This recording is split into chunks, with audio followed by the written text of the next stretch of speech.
Hey, if any of you guys find my breadcrumbs, follow them. They'll lead you to a better movie. Got you.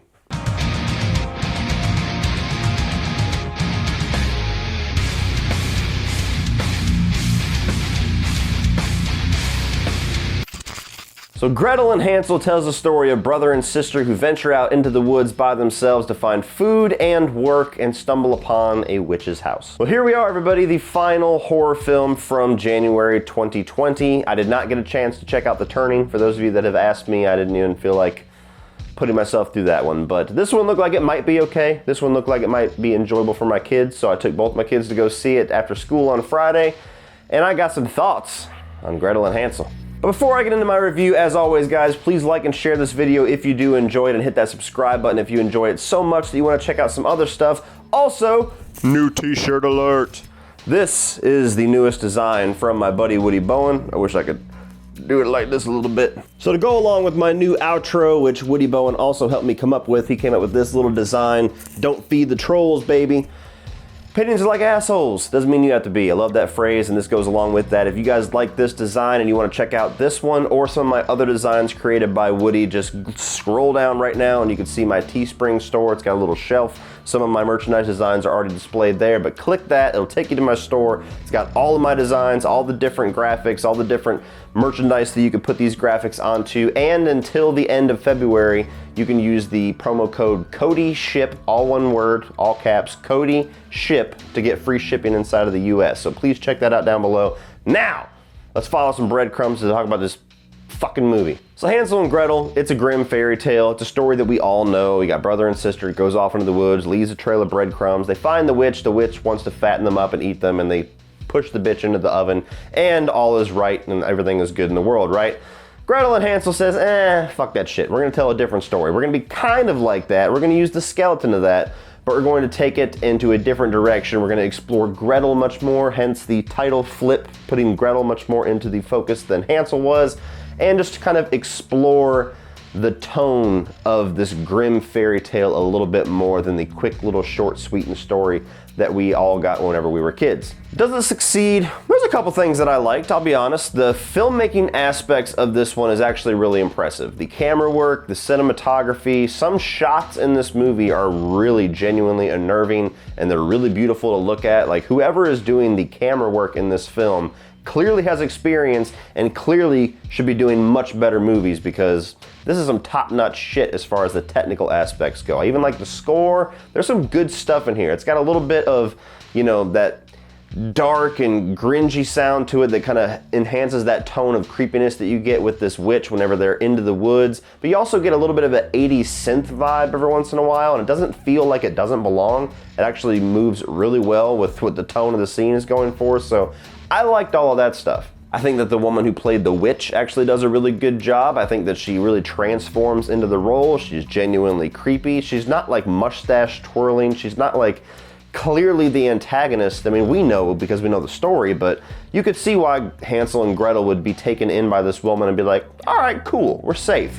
But there's just a little subtle amount of creepiness there to where it makes them ask questions, and as an audience member, you're waiting for that other shoe to drop. Like, okay, when's she gonna go full witch? Because this chick's creepy.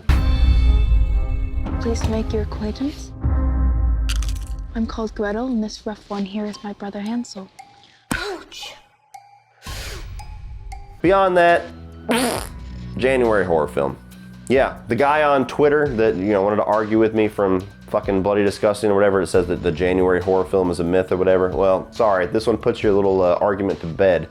This is a January horror film. This is a film that they knew was not going to succeed very much because it doesn't really have a whole lot to say, and it takes a long motherfucking time to say it. It's like a 90-minute movie. It might even be less than 90 minutes, but it feels like 2 hours because there's just no story here. You get the skeleton of the Hansel and Gretel storyline, but they decide to explore more about witchcraft and, you know, pulling into the darkness and try to explore that with Gretel a little bit. But every single scene, from maybe the half-hour mark to maybe before the last 10 minutes of this film, feels like Hansel and or Gretel sitting at the kitchen table with the witch across the table, having conversations about things, and the conversations, most of which are not really all that interesting. And you sit there for the whole movie going, my God, when is this going to get going?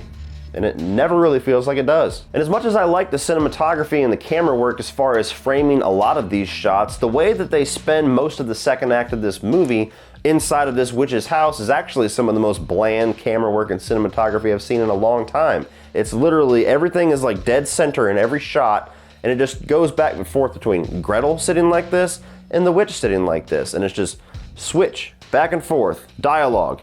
And your eyes never go anywhere in the screen to keep you awake or interested. You're just...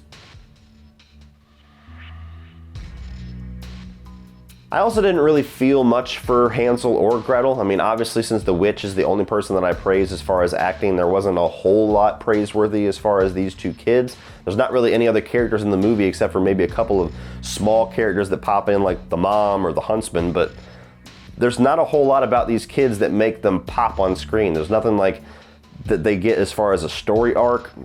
There's not really anything as far as personality traits that we get to latch onto. There's just older sister and younger annoying brother, and that's how they stay through the entire runtime. And there's just nothing there aside from you waiting for the traditional Hansel and Gretel situation to start really brewing, no pun intended, and it just never quite gets there. So you're stuck with these conversation piece scenes where witch and kid that you care nothing about conversing back and forth about life and shit. And you're like, all right, movie. And finally, the movie does present some interesting little new dynamics to throw into the lore of Hansel and Gretel, like some backstory involving a witch, and some reveals in the third act regarding the identity of the woman in the house that we've been spending the whole movie with. And the movie doesn't feel like it pays really any of them off. Like, it closes off the Hansel and Gretel storyline a little bit, but then it kind of leaves things open individually and just their relationship, but it also doesn't really resolve any of the new shit that they brought along. So it's kind of, you're sitting there at the end of the film and you're like, it almost feels like a pilot for like a weird series, and to a certain extent, to where it feels isolated to a degree, but at the same time there's so many things that just feel unresolved at the end that you're kind of like, so what was the point of all of that? You didn't answer this, or this. All in all, guys, a very forgettable movie. Unfortunately, it looks like a giant waste of the filmmaker's time. I have not seen Black Coat's Daughter. I know it's the same filmmaker for that, but whoever's doing the technical aspects as far as the directing, the camera work, the sound design, everything like that, there are some very capable people in charge of this movie, and that is apparent from the very first frame. And it's a shame, because you just think about what these guys could do if they had a great script, and this is just not it. This is a small, isolated story that everybody's familiar with that is stretched painfully to just under 90 minutes, and they just don't really do anything cool or fresh or unique that expands or makes that story better. I would almost rather see a PG-13 pushing rated R version of just the traditional Hansel and Gretel storyline and see what we can do with that with these filmmakers. This just didn't do anything for me. All that is left is to make him.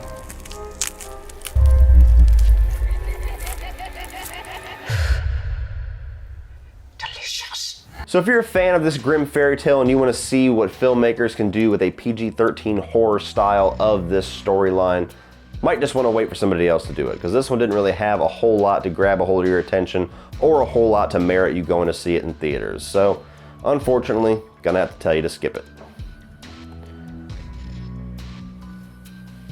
So what did you guys think of Hansel and Gretel? Let me know down below. Did you absolutely love this? Did the filmmaking aspects just blow you away and you thought that this really enhanced the storyline of the Hansel and Gretel grim fairy tale? Or were you like me and was just bored through most of this movie going, can we get these guys to do a better script, because that shit's cool, everything you're doing or surrounding it is not. Let me know down below what your thoughts are. Please like and share this video, hit that subscribe button as always, and for now, opinions are like assholes. But that doesn't mean that you have to be.